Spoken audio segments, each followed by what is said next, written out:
welcome to this week's episode of Ball Hawk Lab, your first and only video baseball podcast put on by Ball Hawks, for Ball Hawks. It's about ball hockey, and we do it. And it is also inspired by Hall & Oates, who were actually in Atlanta a couple weeks ago. Woohoo! Unfortunately, I was not in town that week, so. And I am coming from you live from the Cow's Gooch. Tony, Free milk for you. Yeah. What bullet points do we have to cover this week? That's not a cow. That's a bull. We are going to talk about some signing of the first-round draft picks for our teams, I should say. Then we're going to talk about Freddie Threebagger, some sunny Ploufrays that are going on, as well as the Zach versus Kershaw kerfuffle that ensued, and the internet kind of, ran with it because it's the internet. So right off the bat, since you are at a Major League ballpark and the Braves might need a little bit of help, tell us about your first-round draft pick that the Braves picked, and maybe when you expect that they'll be up with the big squad. Well, the thing is that since it is the Braves, there is a bylaw written into their team charter that they must draft a pitcher with their first pick. I think it was established a few years ago after they drafted Jason Hayward. I think every year since then they've drafted a pitcher in the first round. The good thing about it is that it was Kyle Wright, the pitcher out of Vanderbilt, who a lot of people thought was going to be the number one overall pick. So I know the Braves did oversign for him at his slotted position. I think it was $5.4 million is what that slot was allotted. They signed him for $7 million signing bonus. So, and he is signed and ready to go to the Gulf Coast League, which just happens I will be down in the Gulf Coast League next week. So maybe I will run it. Nice. What's kind of the time frame on him coming up to the big league squad? Because since he is a collegiate athlete, right? He is a junior, so he did have the option of going back to college. That's why the Braves had to overpay for him a little bit. But a lot of the draft experts said that he may have been the most professional ready pitcher in the draft. So I think he's going to start in the Gulf Coast League, and the idea is to move him to low A by the end of the year. And I think they're looking at maybe 2 to 3 years before he's up here in Atlanta. Okay. Is everyone pretty excited about him? Yeah, I mean, you have your run-of-the-mill fan who look at it as, oh, no, just another pitcher, we need bats. But I think the fan in the know understands why they drafted another pitcher is because actually he may have been the best player in the draft. It's just that the other 4 teams drafting in front of them did not want to. Can you hear me still? Yep. Okay. To spend that much money on him. Since he is a National League batter and some of the other big-name pitchers were both kind of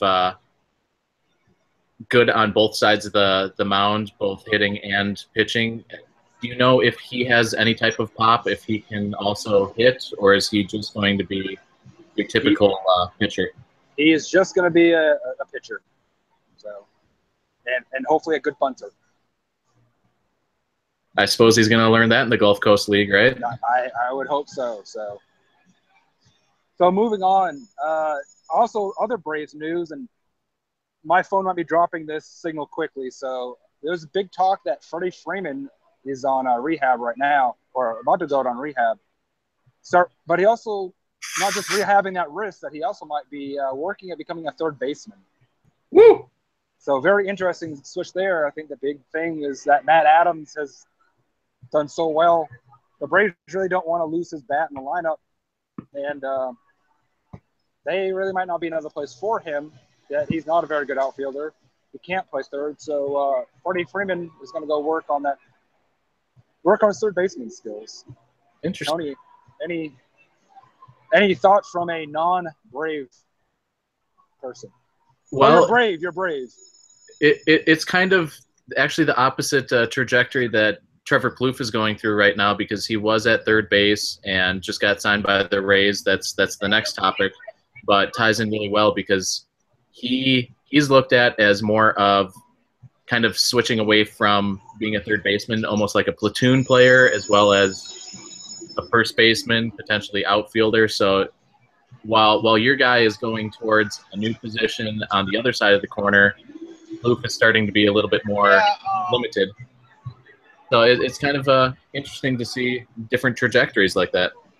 And I think the big thing that's going to happen is that it's not going to last. It will be a short-term thing. Yeah.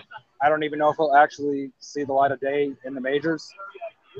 But it's kind of interesting just to know that possibility of. He's still relatively young, though, right? Yeah, he's 26, 27-ish area. So that's what I thought. I think it's interesting, the cornerstone of your franchise moving over to third, possibly. But the thing is that he's the one that approached the Braves about this. It wasn't as, hey, Freddie, we need to move you to make room for Matt Adams. I think Freddie kind of saw that they had something good with Matt Adams and that they kind of wanted to keep him around as much as possible. So will he play third? He may. I don't see it being a long-term thing, though. I think that if he does play a game there, it might be just a couple, and who knows. Matt Adams has one more year of arbitration, so they might keep him through this year and trade him next year. Yeah, I was just going to say probably develop him into at least a trade chip and get something for him. So it probably won't hurt him in the long run. The one thing that scares me is he's coming off of an injury, and playing a new position that actually takes more out of you is maybe not the best idea. Is there anything from you on that? Sorry, kind of cut out a little bit there.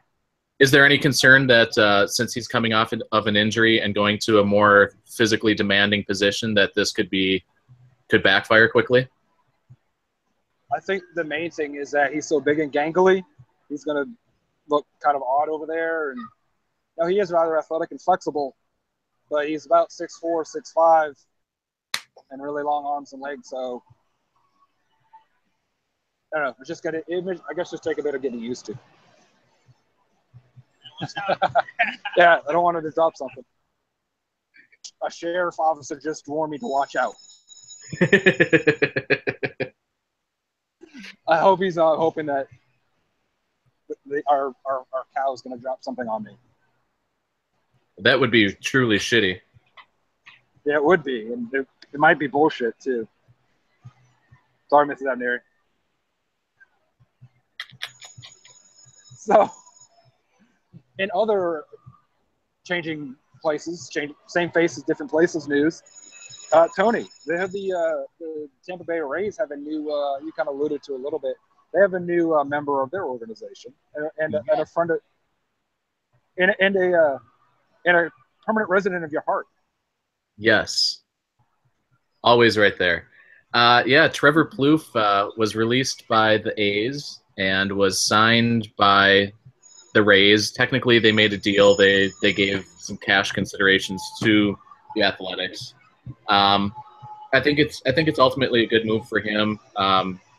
Maybe alleviate some of the pressures of everyday third baseman, change of scenery, a little bit more friendly ballpark than the Coliseum.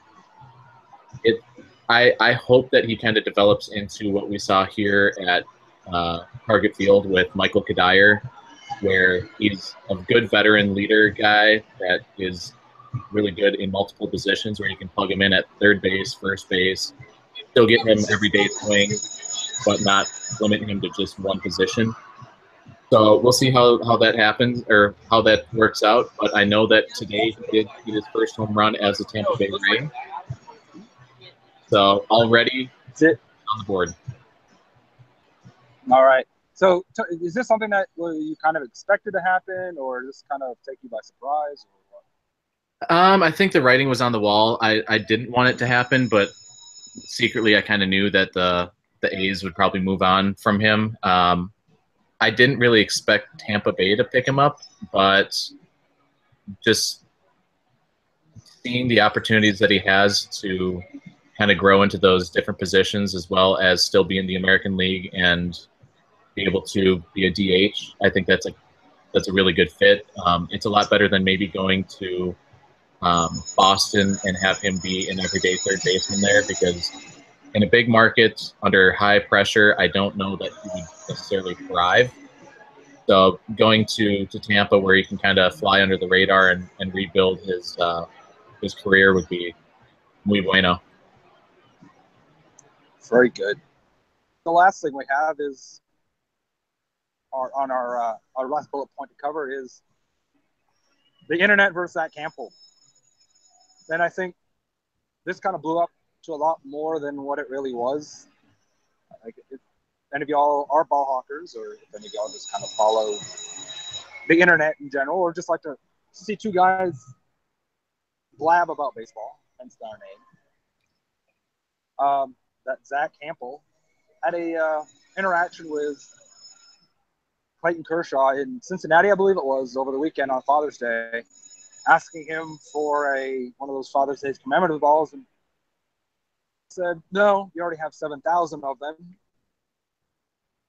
And Zach kind of put that out there, not necessarily in a sense that was, man, Clayton Kershaw such a prick, but just kind of sharing an experience is how I took it. Tony, I'll take it from there. Yeah, I think that you're right. And when we kind of talked about this behind the scenes when we were planning for today, I think we both kind of were under the assumption or under the train of thought that both the internet and Zach probably could have handled it a little bit better.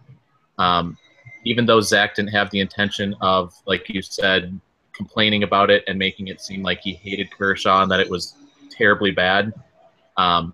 He was telling a story that was very first world problems type of deal, and the internet doesn't like ball hawks. He knows that.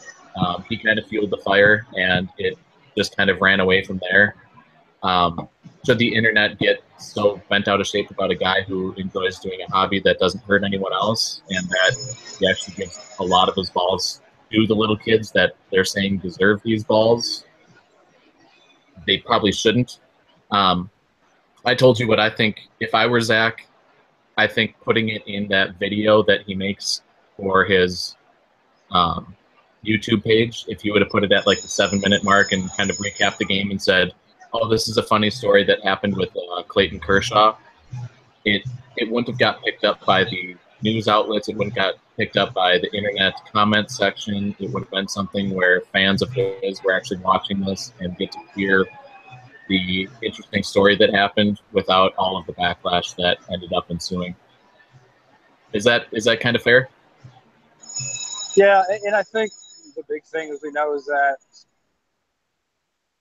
no matter what, Zach gets heat on the internet just for showing up at places, and he doesn't have to say anything. I know here, I follow the Braves Reddit, and when he was here on opening day, it really blew up into, oh, look at this dickhead. Their words, not mine. Look at this, I ran into this dickhead getting a hot dog.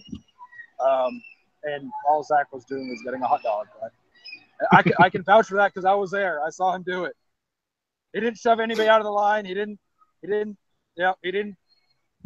try to fillet it. But just simple things, just being in places. But just think, that hot dog could have went to a kid. But we also talked about giving kids fish instead of a baseball. Yeah. So, like any of us adult ball hawkers like that are no longer maybe in school, we might want to start bringing fish to the game to give a kid, because if you teach a kid to fish, he can have fish forever. Yep. So it's our stance here at Ball Hawk Blab. Maybe instead of giving a kid a ball, maybe we give them a fish. Yep. Because that's a even better life lesson, where then they're like, why a fish? And then we're like, well, see, if I would have given you that ball, it would have been like us giving you a fish. And wouldn't you rather learn how to fish rather than just be given a fish? It's but we're kind of awesome. Or Yeah, or I don't know what the vegan option would be instead of giving the kid a fish. I can give him a fish. I don't know if you want to give him something different. Well, they have vegan fish too, so they have like Okay. vegan fish fillets. So I'll bring those. Or maybe you could give them Swedish fish. That does work too.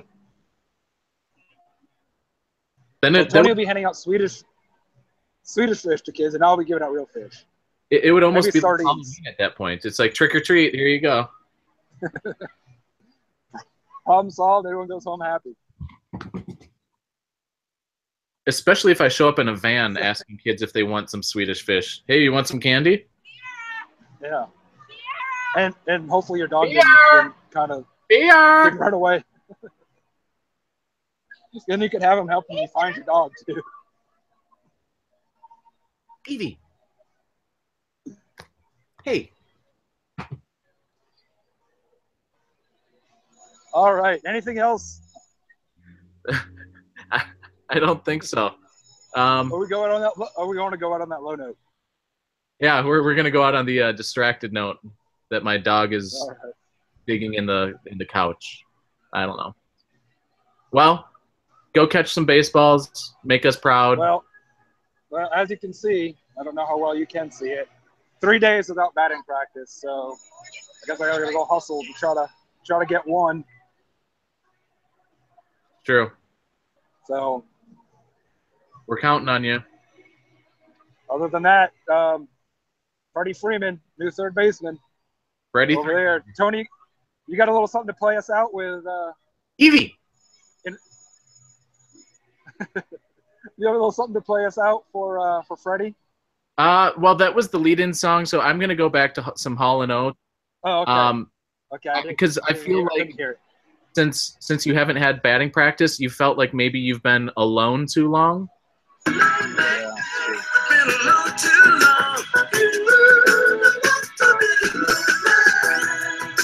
This one's for you, David. I miss you.